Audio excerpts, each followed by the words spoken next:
فلان الفلاني، الراجل اللي لما يخش البيت الدنيا تتكهرب. سي السيد زمان، الخرافة اللي قعدت تنخر في بيوت كتير لحد ما وقعتها فوق رؤوس أهلها. النهاردة هنكسر الخرافة دي، مش بس كده، وكمان هديلك مفاتيح هتغير حياتك كلها.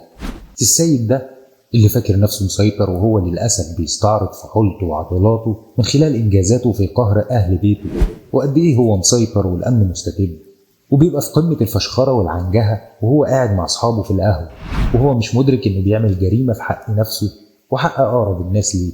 النهاردة هنعرف الأسباب اللي بتخليه يعمل كده ونقضي عليها وندلك على الطريق الصح. أنا محمد جمال وأنت معايا في قناتنا على الميزان، ويلا بينا.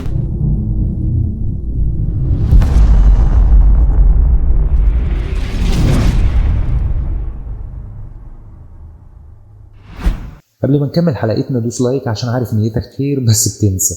عشان ما ضيعش وقتك خلينا نبدأ بالأسباب على طول. أول سبب التربية ومشاكل الطفولة. باختصار وبساطة كده، لو الطفل شاف أبوه قاسي وبيزعق يا إما هياخد اتجاه زيه بالظبط، يا إما لو كان قريب من والدته وشايف إنها مظلومة ومقهورة هياخد الاتجاه المعاكس تماما. وكمان اللي شاف أبوه كان طيب زيادة وأمه كانت شخصية صعبة هيواجه نفس الاحتمالية، يا إما هيكون طيب وغلبان زي أبوه، يا إما هيتحول لنموذج مختلف تماما تجنبا للي كان بيحصل مع أبوه. بس مش ده السبب الوحيد. السبب التاني وده نوع أصعب شوية من الرجالة، وده اللي عنده عقدة نقص، وغالبا ده ما بيسمعش غير صوته وبيخاف جواه من أي صوت يحسسه بضعف الداخلي أو يحسسه إن الأمور بتخرج عن دايرة السيطرة اللي هو راسمها. وللأسف هو نفسه بيكون محبوس جواه، عامل زي اللي بيبني لنفسه قوقعة كدبة كبيرة بيحاول يصدر صورة قوية عن نفسه علشان يحمي بيها شخص ضعيف مهزوز وما بيواجهش مشاكله وما بيحلهاش. السبب الثالث النموذج المتوارث والصورة العامة اللي مرسومة عن الراجل بشكل عام بتحبسه في قالب من القسوة بيخاف يخرج بره منه، وده بيكون قلة وعي. أما السبب الرابع وهو نظرة المجتمع اللي حواليه للعلاقة، وكأنها معركة حربية، مين هيركب ومين كلامه هيمشي، ولو معرفتش تسيطر من الأول هتركبك وتدلدل رجليها. بصوا احنا مش هنزوق الكلام علشان ده وجع حقيقي لازم نحط ايدنا عليه علشان لما يوجعنا هندور له على علاج. انا مش جاي اسكنك، انا جاي افوقك. اما السبب الخامس يا صديقي، علاقات وصدمات سابقة من تجارب قديمة. اوقات كتير في بداية الحياة بالذات شاب بيبقى طالع بيحب بجد من قلبه، بيكشف كل مشاعره لشخص ما، وللأسف كتير منهم بيتصدم صدمات قوية بتسيب أثر كبير في شخصيته، فبيبتدي يبني شخصية لنفسه غير نفسه، بيحاول يصدر القسوة عشان ما يتعرضش لنفس الصدمة. أما السبب السادس إنه يكون شخصية نرجسية، وده طبعا مرض نفسي معروف، يعني لو حابين نتكلم عن طريقة التعامل مع الشخصيات دي بالتفاصيل اكتبوا لي في التعليقات. أما السبب السابع والأهم والأعم التنفيس الخاطئ للغضب، وده بيحصل مع أغلب الناس. الراجل مضغوط في شغله ومش طايق مديره وعاوز يدغدغ دماغه بس مش قادر، في جمعيات وأقساط ومصاريف المدرسة وهلم جر مكتفينه، يرجع البيت هدومه شايلة همومه وضغط يومه، ويلاقي مشكلة صغيرة في البيت يطلع كبته وهمومه وضغوطه وسخطه على الواقع اللي هو عايشه، يطلعهم على الناس الضعيفة اللي المفروض يستقوا بيه، اللي واجبه يحميهم بحجة إن هما اللي مكتفينه. ودي كدبة كبيرة هو عايش فيها مسودة حياته. عارفين المفتاح فين؟ قلنا من دقيقة بس كتير ما خدش باله، سخط أو على الأقل عدم رضاه. وقف هنا علشان لازم تقف وتشوف أنت واقف فين. دور جوه نفسك بصدق وشوف إيه الدافع الحقيقي ورا تصرفاتك. وعشان نبقى ماشيين على نور تعالى مع بعض كده نعيد تعريف الرجولة، مش بكلامي ولا بكلامك علشان مش أنا اللي هعلمك الرجولة يا سيدي الرجالة، ده سيدي وسيدك وسيدي الخلق كلهم سيدنا النبي عليه الصلاة والسلام. بس قبل ما أقول لك كلام سيدنا النبي علشان ما فيش بعد كلامه كلام، هنحسبها حسبة بالبلدي كده. بما إننا في زمن مادي وكله شاطر في الحساب والشغل نحسبها. احسب معايا. أولا أنت عاوز إيه؟ عاوز تكون محبوب في بيتك، كلامك بيتسمع، تعبك بيتقدر، مشاعرك بتتحس، حياتك بتتنظم، وفي المجمل حياة هادية وسعيدة ومستقرة. مظبوط كده؟ ولا عاوز أكتر؟ ما لو عايز أكتر من كده تبقى طماع، بس اكتب لي برضه في التعليقات. تعال نمسكهم حاجة حاجة على السريع كده. إنك تكون محبوب في بيتك.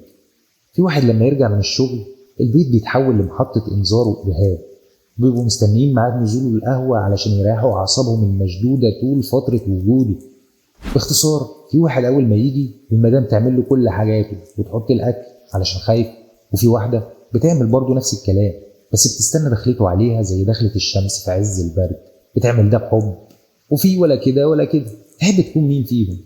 لو عايز تكون محبوب يبقى لازم تكون بتقدم حاجة في المقابل. بالحساب اهو. ايه تمن المحبة دي؟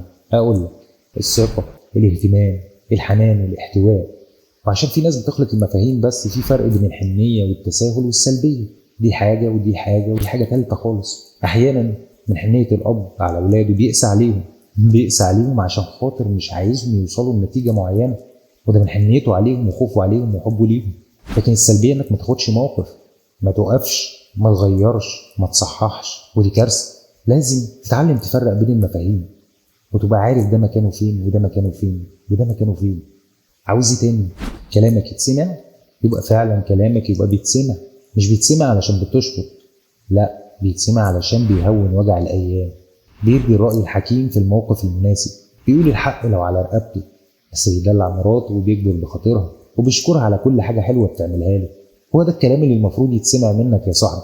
فتلاقي كلامك بيتسمع لاجل نظرة رضا من عيونك، لاجل ما تشوفش حزن ولا ضيق ولا خصام في عينيك وهي بتسمع كلامك اللي بتستنى يرويها كل يوم. عارف بقى بعد كده كل حاجة سهلة. عاوز تشوفها قمر؟ دلعها، اهتم بالتفاصيل. تقص شعرها تقول لها ايه الجمال ده، صغرتي 70 سنة. تعمل ماسك تقول لها نورت. عاوزها تهتم بتفاصيلك وتبقى شيف هايل؟ شجعها.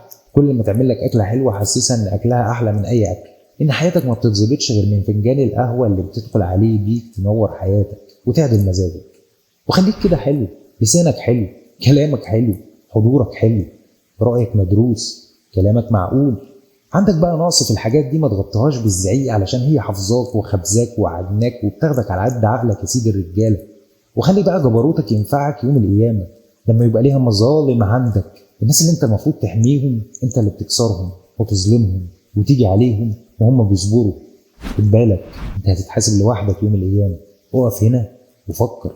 مش بس جزاء الاخره، ده كمان بالحساب كده زي ما قلنا نحسبها في الدنيا. احفظها كده: الغالي غالي باللي بيقدمه، مش باللي بياخده بالعافيه.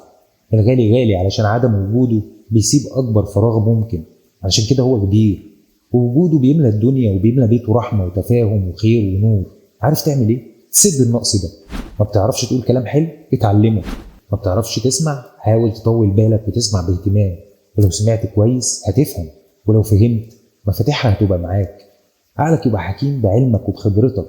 اقرا وافهم، وما تتحججش بالشغل وقله الوقت. عادي، ممكن تسمع كتاب مقروء وانت رايح الشغل، بودكاست مفيد، تعال اتفرج على حلقه من الحلقات العميقه بتاعتي، اسمع شيخ رباني يربيك ويربينا معاك على مدرسه الحبيب صلى الله عليه وسلم. وما دام جبنا سيره الحبيب فتعال اقول لك قال ايه صلى الله عليه وسلم. الرسول عليه الصلاه والسلام قال: خيركم لاهله وانا خيركم لاهلي. يبقى لما الرسول يقول لك خيركم لاهله، لازم تفهم العكس برضه. شركم لمين؟ ولما يقول لك استوصوا بالنساء خيرا، خليك كريم يا اخي. شوف هتعملها ازاي لو ابوها شخصيه قويه ولا مسؤول كبير وانت واقف معاها قدام. وافتكر ان اللي خلقك وخلق مراتك وخلق الدنيا كلها شايفك على طول يعني. طيب ولما تعرف ان الرسول صلى الله عليه وسلم كان عنده خدم وزوجات، مش زوجه واحده، وكان بيخدم نفسه، وكان صلى الله عليه وسلم بيراعي مشاعر الجميع ويملى نقصهم بفيض رحمته ونوره وكرمه. اقول لك على الخلاصه: لو عايز تبقى راجل بجد، اقرا سيره الرسول صلى الله عليه وسلم وشوفه كان بيتعامل ازاي، وافهم وحاول تقلده.